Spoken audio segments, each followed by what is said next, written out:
You're struggling to understand why some people are vaccine hesitant. Let me help you. Imagine you're a normal person. The year's 2016. Rightly or wrongly, you believe most of what you see in the media.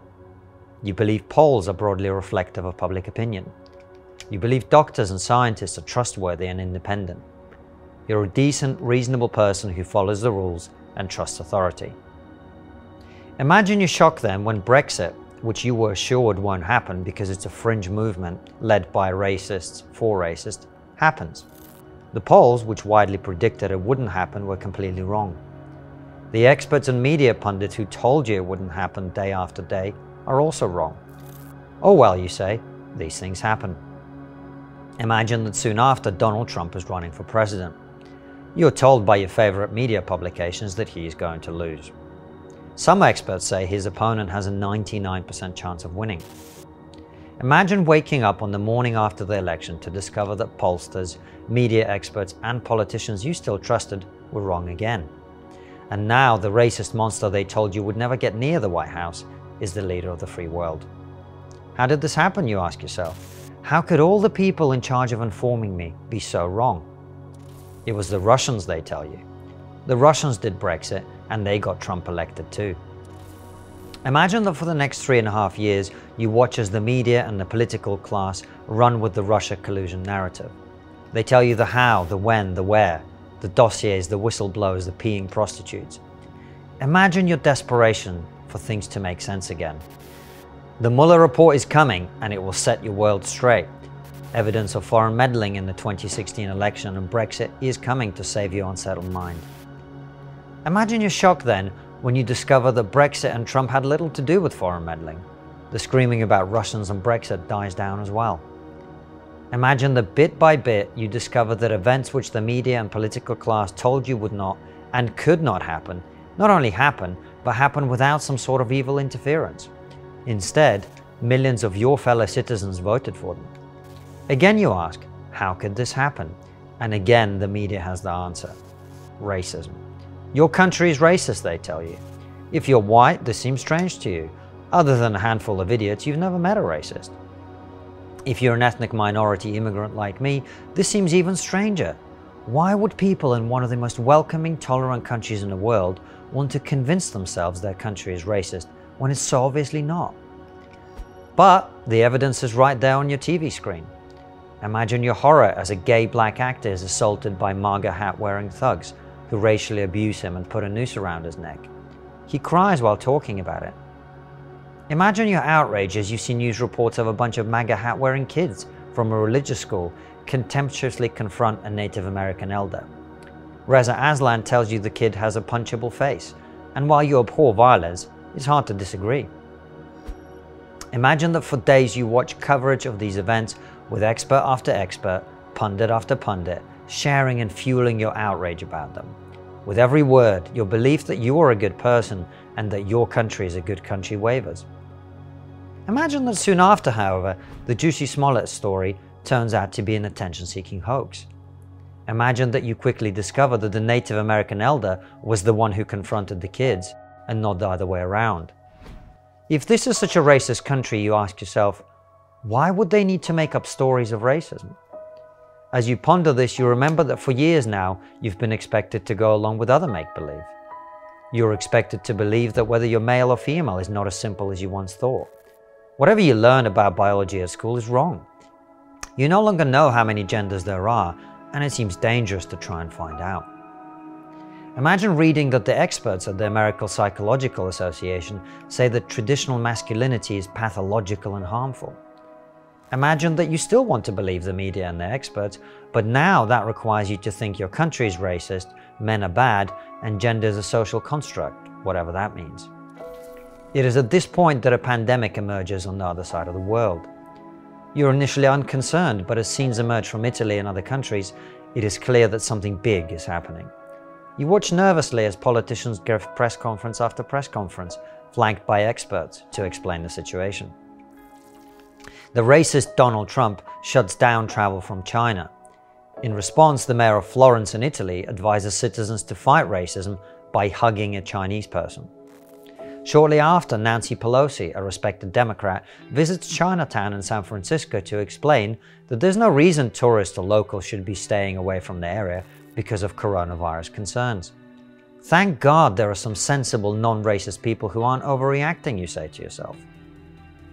Imagine watching as Trump doubles down on his racism by claiming the virus may have come from a lab in Wuhan. Nonsense, you think to yourself, as you wonder how best to protect yourself and your family from this deadly disease. You consider getting masks. You've seen visitors from Asian countries wear them. But the UK's chief medical officer tells you not to wear a mask and to wash your hands instead. As lockdowns are introduced around the world, you diligently follow all the rules. You stay at home, only go out once a day, live off savings or government grants. You're proud to be doing your part. Thanks to you and millions of your fellow citizens, the first wave of the pandemic does not overwhelm the healthcare system. While thousands sadly die, you've helped to protect the NHS. Imagine your confusion as the same people who have spent 3 months telling you masks don't work and you shouldn't wear them, then introduce mask mandates. We're following the science, they tell you. This makes little sense, but a pandemic is no time for questions. As you cautiously go to the supermarket, you notice that masks have made people far less likely to socially distance. You remember reading somewhere that bicycle helmets work the same way. They give the wearer more confidence and the result is more accidents and injuries, not fewer. Silly people, you say to yourself, if only they would just follow government advice. You turn on your TV to learn that shoppers at your local supermarket aren't the only ones who have been ignoring the rules. Neil Ferguson, the man whose projections were used as the basis for lockdowns, appears to have broken his own rules to get some action with his married lover.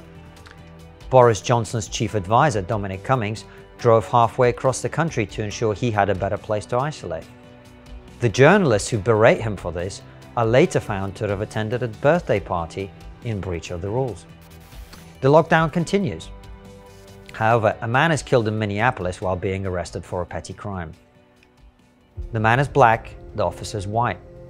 The arrest is captured on video and quickly goes viral around the world. Imagine your horror as you watch an officer of the law kneel on another man's neck until he passes out and later dies. This is disgusting, you say to yourself. I hope they throw the book at him. Overnight, a huge campaign for racial justice springs up around the world. No one explains what racism had to do with the incident, but they don't need to. As you know by now, the West is racist, and therefore any time a white person does anything bad to a black person, there can be only one explanation. The fact that an identical incident happened to a white man called Tony Timper is never mentioned for context. While the lockdown rules remain in place, the protests against injustice spill out onto the streets. Tens of thousands of people crowd into major cities. Few wear masks and social distancing is non-existent. Clashes with police ensue, and in America, protesters loot stores, attack residents, and start fires. A retired black police officer called David Dawn is among dozens of people who are murdered in the chaos. The media describe these events as mostly peaceful protests, as the reporters stand in front of burning buildings. After months of harsh restrictions, the media and political class offer no criticism of protests, which violate every element of lockdown. After months of telling you to stay at home to avoid spreading COVID, doctors explain that rather than being a mass COVID spreading event, protest is a profound public health intervention.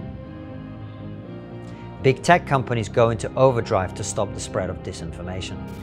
All discussion of alternative points of view regarding the efficacy of masks and lockdowns, as well as the origins of the virus, are censored. Attempts to discuss the negative impact of lockdown on health and mental well-being are suppressed. As the year runs on, with a pivotal American election looming, President Trump promises a huge push to develop a vaccine. Kamala Harris, who was later elected vice president, says that she would not take the vaccine if Trump told her to.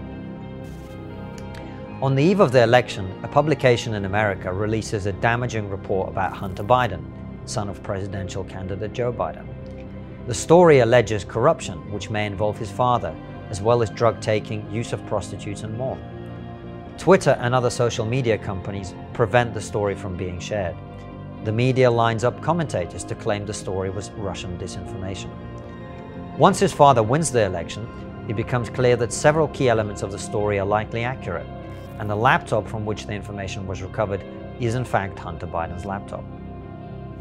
Meanwhile, the numbers of COVID patients and deaths turn out to have been wrong. For some time, anyone who died at any point after a positive COVID test was counted as dying of COVID, even if they were killed by a drunk driver. This figure is later revised again. The number of people who are in hospital because of COVID also turns out to be incorrect. Now that racist Donald Trump is no longer president, closing borders is no longer considered xenophobic and is widely advocated for in the media.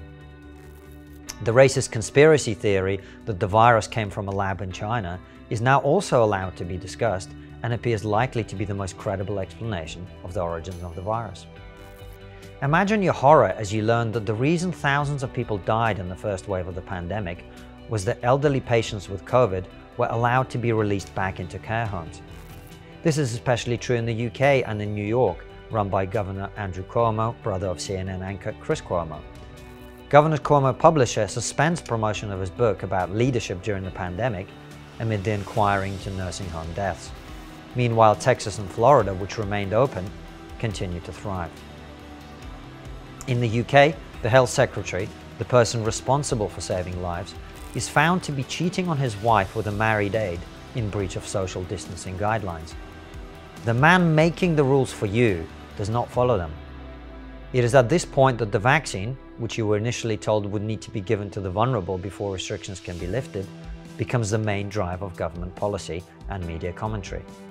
The same people who told you Brexit would never happen, Trump would never win, that when he did win it was because of Russian collusion, then because of racism, that you must follow lockdown rules while they don't, that masks don't work and then that they do, that protests during lockdowns are a health intervention, that ransacking black communities in the name of fighting racism is mostly peaceful justice, that Jussie Smollett was a victim of a hate crime, that men are toxic, that there is an infinite number of genders, that COVID didn't come from a lab and then that it probably did, that closing borders is racist and then that it's the most important thing to do, that the Hunter Biden story is Russian disinformation and then that it's not, that they would not take Trump's vaccine and then that you must take the vaccine, that Governor Cuomo is a great COVID leader and then that he is a granny killer and a sex pest, that the number of COVID deaths is one thing and then another, that hospitals are filled with COVID patients and then that many of them caught COVID in hospital. These are the same people now telling you the vaccine is safe, you must take it, and if you don't, you will be a second-class citizen. Understand vaccine hesitancy now? How do I know all this? Here on TRIGGERnometry, we have honest conversations with people who can actually explain why things are happening. Join us.